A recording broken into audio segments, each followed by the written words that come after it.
ایک بہت ہی اہم بات میں بتانا چاہ رہا ہوں کہ بر صغیر میں اعتزالی نظریات کے لوگ بھی موجود ہیں، اور وہ اکثر مسائل میں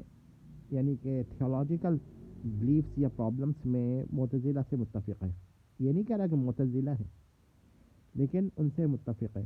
معتزلہ سے متفق ہیں بعض مسائل میں، عقائد میں۔ تو ان کو ایک پرابلم ہوئی ماضی میں۔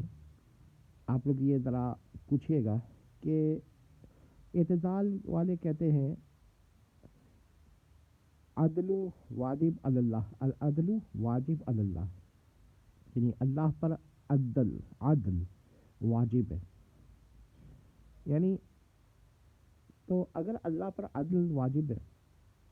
تو اس کا مطلب ہے مغفرہ اور عفو یہ محال ہو گیا، یعنی باری تعالیٰ کسی کو معاف نہیں کر سکتا، کرم بھی محال ہو گیا ساتھ میں، اور رحم بھی محال ہو گیا، یعنی اللہ تعالیٰ جو ہے عادل اور رحیم ایک ساتھ نہیں ہو سکتا، عدیل اور رحیم ایک ساتھ نہیں ہو سکتا۔ تو اب انہوں نے سوال کیا کہ آپ اس قسم کے لوگوں کے ذہن والوں سے یا اذہان والوں سے کہ آپ حضرات تو فرماتے ہیں کہ باری تعالیٰ جو ہے ایک قسم کے گناہ کی مغفرت کرے گا، وہ تو خلاف عدل نہیں ہے، اور دوسرے قسم مطلب یعنی کفر و شرک کی مغفرت کرے یہ خلاف عدل ہے۔ ٹھیک ہے، ظلم نہیں صحیح، عدل خلاف عدل ہی صحیح، کیونکہ کرم علی الکفار جو ہے یہ کرم کی ایک قسم ہے، یہ ظلم کی قسم نہیں ہے، اور ظلم جو ہے وہ عموماً کرم نہیں مانا جاتا، اور کرم عموماً ظلم نہیں مانا جاتا۔ تو سوال یہ پیدا ہوتا ہے کہ آپ نے تخصیص کیوں کر دی؟ اس کا مطلب ہے کہ آپ کے نزدیک بھی عدل باری تعالیٰ پر واجب نہیں ہے، یعنی justice is not necessary upon God, جبکہ آپ کا دعویٰ یہ ہے کہ justice is necessary upon God, یعنی عدل واجب ہے اللہ تعالیٰ پر۔ اور یہ پوائنٹ بھی نوٹ کر لیں کہ جو چیز اللہ پر واجب ہوتی ہے وہ اختیاری نہیں ہوگی، اگر کوئی چیز ہو، اگر کوئی چیز واجب نہ ہو الگ بحث ہے، لیکن اگر کچھ ہے باری تعالیٰ پہ واجب ہو تو اس سے تو بہتر ہے کہ عفو مغفرہ اس کو باری تعالیٰ پہ واجب مان لیا جائے۔ دیکھیں پوائنٹ سمجھ لیا، فضل کو باری تعالیٰ پہ واجب مان لیا جائے۔ اب یہ لوگ بڑے پریشان ہو اس وجہ سے ہوئے،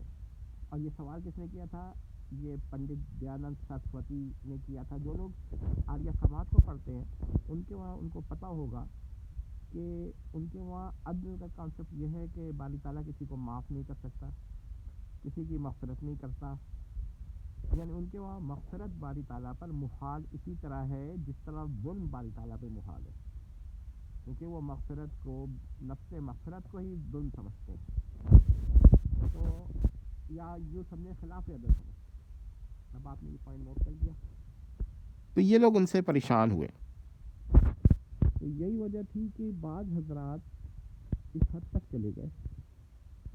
کہ انہوں نے تنگ آ کر یہ موقف اختیار کیا کہ عدل کی ڈیفینیشن ہی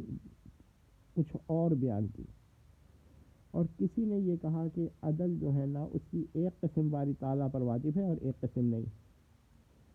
یا تخصیص کے ساتھ واجب کیا، یعنی کہ عام عدل کو نہیں بلکہ خاص عدل کو تخصیص کی عدل کیا، اور کہا کہ جو تخصیص انہوں نے کی ہے اس تخصیص کے اندر جو عدل آ رہا ہے وہ باری تعالیٰ پہ واجب ہے۔ بہرحال یہ جواب تو نہیں ہے، یہ جوابات ٹھیک نہیں ہے، تو بہتر یہ تھا کہ باری تعالیٰ پر عدل کو واجب نہ مانا جائے۔ اب جب یہ جو مرزا جہلمی ہے نا، ان کو بھی یہ مسئلہ ہوا ہے کہ اگر عدل کو باری تعالیٰ پہ واجب مانے تو پھر سوال یہ پیدا ہوگا کہ عدل کی تعریف کیا ہے۔ اب وہ تخصیص کریں گے، تعمیم کریں گے، تو انہوں نے عقل مندی کا مظاہرہ کرتے ہوئے یہ کہنا شروع کیا کہ آپ حضرات جو ہیں وہ کیا کہتے ہیں عدل کو باری تعالیٰ پہ واجب نہ مانیں، لیکن چونکہ باقی جو عقائد تھے ان کے وہ ان کے خلاف، ان کے جو باقی عقائد تھے وہ معتزلہ سے ملتے ہوئے تھے، نظامیہ سے، تو انہوں نے پھر وہاں پر باری تعالیٰ کی قدرت کا انکار کیا۔ تو اب ہم ایک بہت ہی یہی سوال پیش کر رہے ہیں کہ اگر باری تعالیٰ پر عدل واجب ہے تو افعال عدل جو ہیں وہ غیر اختیاراً باری تعالیٰ سے صادر ہوں گے یا ان کا ایقاف بلا اختیار ہوگا، یعنی مجبوراً باری تعالیٰ سے صادر ہوں گے، عدم مجبوری کے ساتھ یا غیر مجبوری کے ساتھ ان سے باری تعالیٰ سے صادر نہیں ہوں گے۔ یہ پوائنٹ نوٹ کر لیا آپ نے، یعنی اختیاراً صادر نہیں ہوں گے۔ اور اگر باری تعالیٰ جو ہے کافر کو جنت دینے پر قادر نہیں، مومن صالح بلا معصیہ کو جہنم میں داخل کرنے پہ قادر نہیں، تو پھر آپ باری تعالیٰ پر عدل کو واجب مان لیں۔ یہ دو متضاد عقیدے جو معتزلہ کے بعض حضرات نے رکھے تھے اور جن پر معتزلہ نظامیہ نے گرفت کر لی تھی، اور وہ سمجھ گئے تھے کہ یہاں غلطی کیا ہو رہی ہے ان لوگوں سے، تو ایک عقیدہ غلط رکھا اور اس کے کانسیکوینسز بھی نہیں مانے۔ یہی وجہ تھی کہ جو بڑے علماء تھے معتزلہ کے اور وہ نظامیہ کے ساتھ گئے، اور جو جن آئمہ معتزلہ جو تعداد میں بہرحال زیادہ تھے انہوں نے نظامیہ سے اختلاف کیا تو ان کو مسترد کر دیا۔ یہی وجہ ہے کہ معتزلہ کے مختلف جگہ کے جو لوگ تھے ان میں اس چیز پر زیادہ اتفاق پایا گیا ہے کہ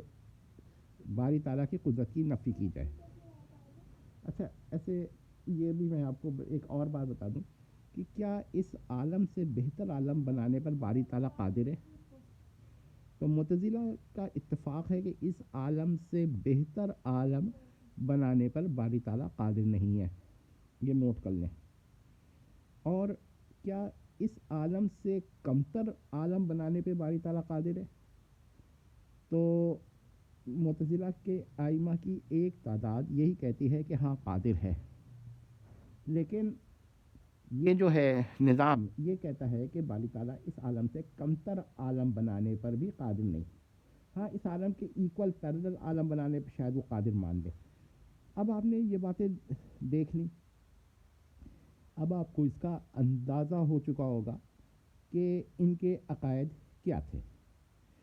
لیکن جو علماء معتزلہ تھے، جو آئمہ نہیں تھے لیکن یوں سمجھ لیں کہ علماء تھے، محققین تھے، ان کی زیادہ تر تعداد نظامیہ کے ساتھ گئی ہے، اور ان آئمہ معتزلہ کو انہوں نے مسترد کیا ہے، اور اسی طرح عوام معتزلہ کی بڑی تعداد جو تھی وہ اسی پر تھی کہ باری تعالیٰ کی قدرت کی نفی کی جائے۔ اس کی وجہ یہ کہ اگر آپ باری تعالیٰ کا پر عدل واجب کرتے ہیں، مانتے ہیں، تو آپ یہ بھی مانیں گے کہ وجوب عدل کو ختم باری تعالیٰ نہیں کر سکتا، تو پھر اختیار ختم ہو گیا، کیونکہ واجب پر اختیار نہیں ہوتا، واجب پر قدرت نہیں ہوتی۔ اور اگر آپ ان چیزوں پہ قادر مانتے ہیں تو عدل واجب نہیں رہتا۔ دہلوی صاحب اسی مسئلے پر ہیں، ان میں اور ان میں کیا مسئلہ ہے کہ جو بعض معتزلہ کے ائمہ تھے انہوں نے عدل کو واجب کہا اور کفار کی مغفرت پر اور مومن صالح بلا معصیہ کی تعذیب پر باری تعالیٰ کو قادر کہہ دیا۔ انکنسسٹنسی آ گئی نا ان کے عقیدے میں۔ بے آئینی ہی جہنمی صاحب سے یہ ہوا کہ جہنمی صاحب نے ان دو چیزوں پر باری تعالیٰ کو قادر نہیں مانا، تو لیکن عدل کو بھی واجب نہیں مانا، الٹ گئے، بات کنورس ہو گیا، یعنی غلطی میں کنورس ہوا، خطا میں، تو حالانکہ ان کو واجب ماننا چاہیے تھا۔ اور ہم نے مثال دے دی تھی کہ اگر صدق کو جہنمی صاحب باری تعالیٰ پہ واجب مان سکتے ہیں تو عدل کو ماننے میں کیا ہے؟ تو صرف ایتھیسٹ اور ایتھیزم کے جواب میں جہنمی صاحب نے یہ موقف اختیار